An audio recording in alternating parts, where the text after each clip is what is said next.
Hello hi అండి అందరికీ. ఈరోజు మేము శ్రీకాళహస్తికి వచ్చేసామన్నమాట.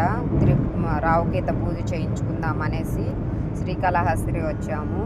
ఈరోజు శ్రీరామనవమి శుభాకాంక్షలు అండి అందరికీ. మేము వచ్చేసి రాహుకేత పూజ చేయించుకోవాలని టికెట్స్ తీసుకున్నామండి.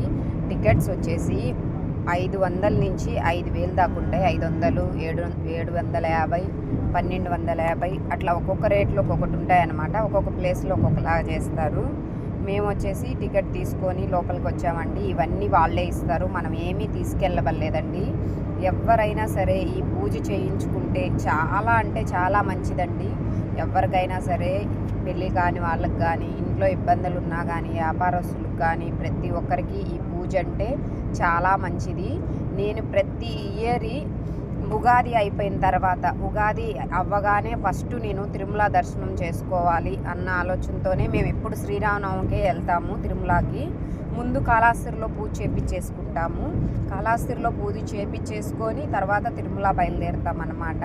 నాకెందుకో ఇలాగే అలవాటు. ఎప్పుడు ఫస్ట్ కాళహస్తి దర్శనం చేసుకొని తిరుమలకి వెళ్తాము.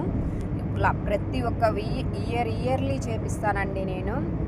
ఎందుకంటే మనము ఉగాది అయిపోయిన ఎమ్మటే మన పేరు బలాలు మారుతాయి. ఏంటంటే రాశి ఫలాలు అన్నీ మారుతాయి కాబట్టి అప్పుడు మనం రాహుకేతో పూజ చేపిస్తే చాలా మంచిది. ఎవరైనా సరే ఈ పూజ చేయించుకోవాలి అని అనుకుంటే ఉదయం 6:30 నుంచి ఈవినింగ్ 6 గంటల వరకు ఈ పూజలు జరుగుతాయి. ఎవరు కావాలన్నా కాళహస్తిలో వచ్చి డైరెక్ట్ మీరు దర్శనం కాడికి వెళ్ళేటప్పుడు అక్కడ రాహుకేతో పూజ టికెట్స్ అని ఉంటాయి.